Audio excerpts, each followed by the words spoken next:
Welcome back. We are looking at U.S.-China trade this morning. New U.S. tariffs are now in effect. They went into effect September 1, charging a 15% tax on $112 billion worth of Chinese imports. Those imports include chocolate, beef, cheese, a lot more coming into the country from China. A spokesperson for the Chinese Commerce Ministry now says China will sue the United States over these tariffs through the World Trade Organization. Joining us right now is China Beige book CEO Leland Miller. And Leland, it's great to have you. Thanks so much for being here. Thank you. And we want to ask you about China's economy, but first, your thoughts on this lawsuit through the World Trade Organization.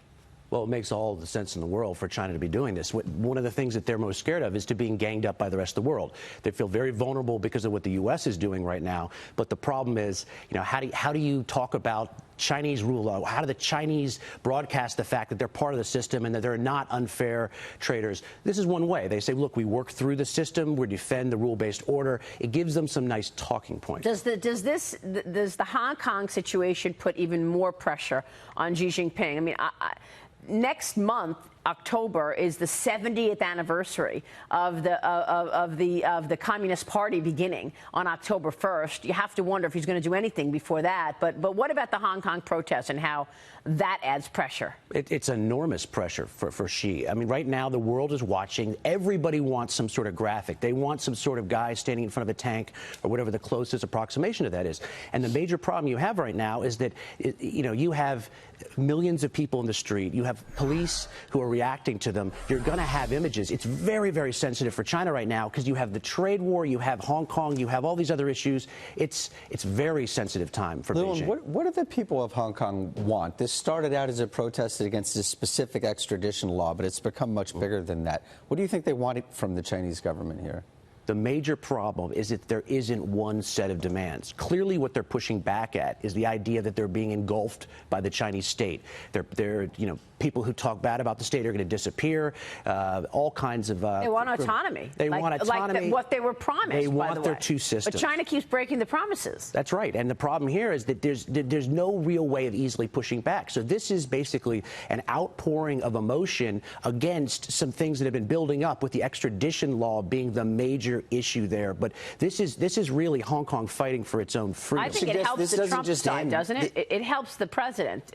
It does. Well, it's just more pressure on Xi Jinping. It is additional pressure on Xi. Now, that can work both ways. Now, if Xi's trying to go out on a limb and say, hey, do we trust the White House to do this or that in return for some commitments we're going to make, then it makes it very difficult, too. So it could go both ways. And let me just say that the breaking news this morning is that China's Commerce Ministry says it has the right to declare a state of emergency. So China says it has the right to declare a state of emergency in Hong Kong. Does that change anything from your standpoint? This just happened this morning. Not really, because China's always felt that it could declare a state of emergency. China feels that Hong Kong is China's, and as a result, they're going to do whatever it takes. Now, they're watching the cameras. They don't want this to play out bad in front of the TV cameras around the world. But look, they're going to do whatever it takes in order to put this down, and that's the real tragedy of this all. That no matter how hard the Hong Kong people fight, that this is going in one direction. But in the world, one of the places that you could always count on for stability was Hong Kong. It was a trading port way back. Now it's a financial hub. Now it's very unstable. Look at the images that are on the screen.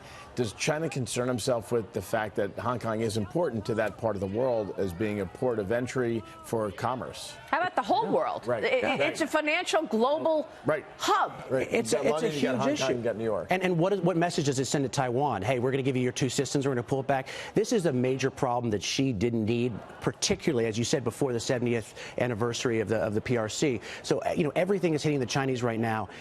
I can't imagine being a fly on the wall for Beige last month when the leadership met. The administration, I think it was a couple of weeks ago, said if we were to see any violence on the part of the Chinese government, there's absolutely no chance of a deal between the U.S. and China. Right? So, I mean, the U.S. is watching what the Chinese government does in Hong Kong very closely. They are, but here's where the Chinese have a bit of a pass. A lot of what is happening right now is done by the People's Armed Police, sometimes acting as Hong Kong policemen. The Chinese have been preparing for this for years and years and years. So you're unlikely to see the type of army action. You're not going to have tanks rolling over the border and shutting down the streets. You're going to have more of police action. One thing the Chinese have done since Tiananmen has gotten very, very good at crowd control, at riot control. And so the types of things you see are much more smooth and fluid, but they can still put down protests test very, very easily. And they've got the facial recognition to do it in a enormous capability. No, I mean it. They've got AI all over the place. What about Huawei? How does this fit into it? The company is now accusing the United States of cyber attacks. It's threatening its employees.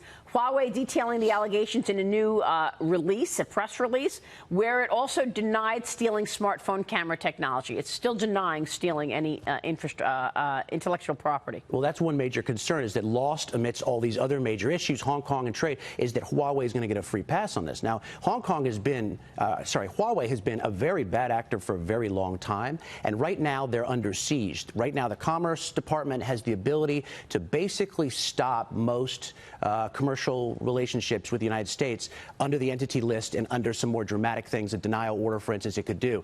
This could get lost in a trade deal, and that would be a major problem, because Huawei is basically the tip of the Chinese sword in terms of 5G. It's probably its most important state champion. This is something that shouldn't fall under the radar, despite how many big things are happening right now. Real quickly, how's the Chinese economy holding up? You do these surveys. Yeah, I'm glad Tell you us asked what's that. going on. Absolutely. Right. Well, we had some flash data that came out a few days ago, and our data show the economy is in much more difficult shape than I think the most recent public data. We have not shown this deterioration all through 2019. There's been very strong credit support. The Chinese aren't actually talking about that much, but even in the third quarter, things are now getting worse. So they're going to hit the U.S.? There's not necessarily a carryover mechanism, but the weakness in China right now is quite dramatic compared to anything that we've seen since the fourth quarter of last year. So this is not there's not a mechanism there that's going to transfer one to the other, but it's worrisome from a trade standpoint. And earlier you said China doesn't want to be fighting the rest of the world. Do you feel the U.S. has allies against China? If they're asked. The problem is that as long as there's auto tariffs and other things hovering overhead, the Europeans aren't going to go to bat on this thing full steam unless they think that they've been cleared. So a lot of this will be to marshaling the type of support. Everybody knows what China's been doing for the last 20 years. The question is, can they be taken out of the crosshairs and put China back in it, and then everyone can focus on. Don't forget all that Huawei infrastructure that is in place throughout Europe. It's the battle of the ages. Exactly. Leland, it's great to get your insights. Pleasure. Thank you so much. Leland Miller joining us there.